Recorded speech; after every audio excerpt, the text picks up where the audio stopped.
आरती का चेहरा अच्छा ना होने के कारण स्कूल में बच्चा अक्सर उसे चढ़ाते रहते। कोई आरती का फ्रेंड बनने के लिए तैयार नहीं था। जब आरती अपने गांव के गलियों से गुजरती थी, बगल में खड़े लोग भी अपना मुंह फेर लेते थे। आरती को इस बात से बहुत ज़्यादा पीड़ा होता था। वह यह नहीं समझ पा रही थी क्योंकि वह बहुत छोटी बच्ची थी।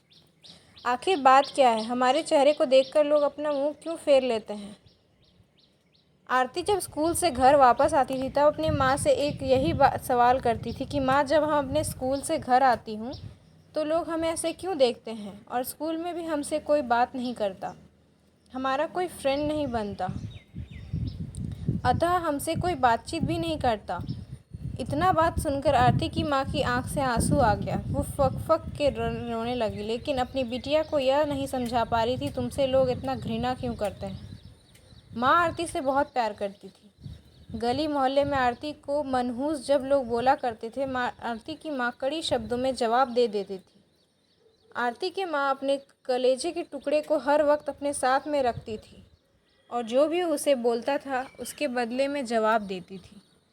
आरती धीरे धीरे अपनी पूरी उम्र जीने की एक आदत बना ली और जो लोग बोल रहे थे उसके पीछे कुछ और सुनने के लिए तैयार नहीं रहती थी। बस अपने काम से मतलब रखती थी, पढ़ाई करती थी और वापस घर लौट जाती थी। धीरे धीरे आरती बड़ी होते चली गई। अब उसका उम्र शादी करने लायक हो गया था। अब उसके पापा लड़का खोजने के लिए गांव के दूसरे गांव में जाने लगे, लेकिन जो भी लड़का वाला आरती को देखने के आता वो बिना पसंद किए ही लौट जाता। ऐसा बहुत बार हुआ है। अब बहुत दिक्कत होने लगा आरती को शादी करने में।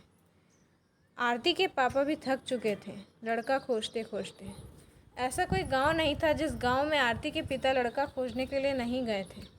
अब आरती के पापा भी गुस्से में आकर आरती के मनहूस बोलना चालू कर दिया। लेकिन माँ तो एक जैसी थी जो सभी लोगों को समझती थी और आरती के बारे में भला बुरा कहने वालों को सबक सिखाती थी। भगवान ने भी आरती के साथ बहुत ही क्रूरता मजाक किया था। शरीर के बनावट ऐसा बना दिया है जिसे देखकर कोई भी लड़का वाला पसंद ही करता था। आरती भी इस बात को लेकर चिंता कर रही थी कि पापा हमारे लिए इतना दूर दूर तक जाते हैं लड़का देखने के लिए, लेकिन हमें कोई भी लड़का पसंद नहीं करता है। हेलो दोस्तों, ये कहानी अच्छी लगी तो लाइक कीजिएगा, सब्सक्राइब कीजिएगा और अच्छी ना लगे तो कमेंट कीजिएगा।